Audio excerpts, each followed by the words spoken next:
Jesus ele não realizou nenhum milagre na terra dele.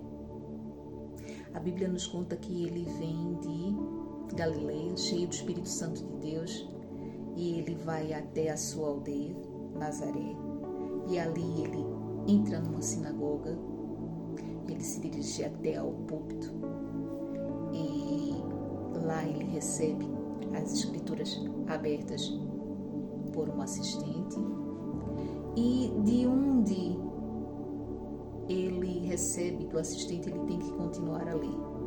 Ou seja, Jesus não escolhe o texto que ele vai ler, mas ele lê o texto que foi escolhido para ele, e é o que nós vamos ler agora.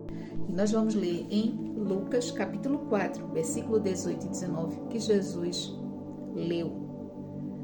O Espírito do Senhor está sobre mim, porque Ele me ungiu para levar as boas novas aos pobres, enviou-me para anunciar a liberdade aos cativos, restituir a vista aos cegos, pôr em liberdade aos que estão oprimidos e para proclamar o tempo do favor de Deus.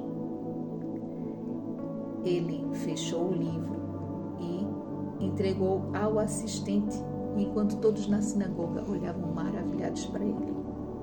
E ele continuou dizendo: hoje se cumpriu estas escrituras.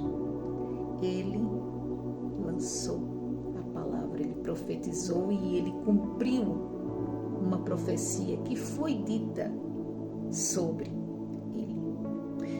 Portanto, ele continua dizendo, não é? Com certeza que me contarão aquele provérbio: médico, cura-te a ti mesmo. Como quem diz, com certeza as pessoas estão aí a pensar: caia na real, né?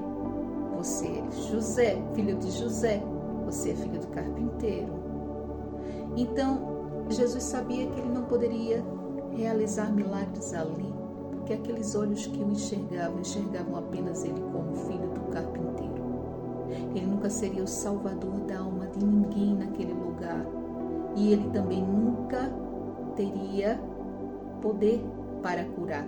Isso no coração das pessoas. Jesus tinha todo o poder do mundo. Mas sem a fé no coração, nós não temos cura nenhuma. Nós precisamos crer que Jesus nos cura. Essa era a condição que ele nunca iria achar em Nazaré. E ele continua dando 2 exemplos do que ele estava ali a falar. Ele dá o exemplo de Elias, que foi um profeta que surgiu numa época de muita escassez e fome, onde havia muitas viúvas em Israel, esclarecendo que viúva era uma classe muito, muito sofrida. As mulheres naquela altura, elas tinham apenas a identidade de com quem elas eram casadas, e quando o homem delas, o marido, morria, então elas passavam a ficar à margem da sociedade, e era uma classe muito desfavorecida. E na época de Elias haviam muitas viúvas que precisavam ser sustentadas, pois 3 anos e meio de fome foi muita miséria. Mas Deus não levantou Elias para sustentar nenhuma mulher sequer da casa de Israel. Ele levantou Elias para sustentar uma mulher chamada Zarefate, que era da terra de Sidom, por 3 anos e meio, a ela e a seu filho. E Jesus também dá outro exemplo de Eliseu.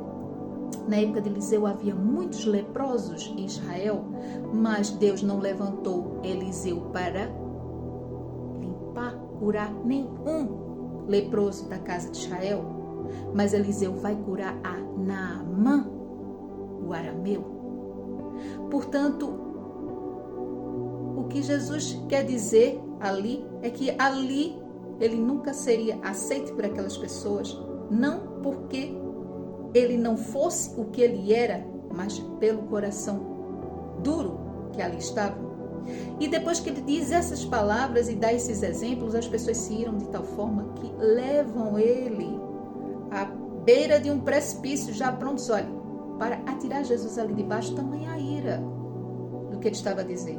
E Jesus se desvencilha, sai pelo meio da multidão e vai embora.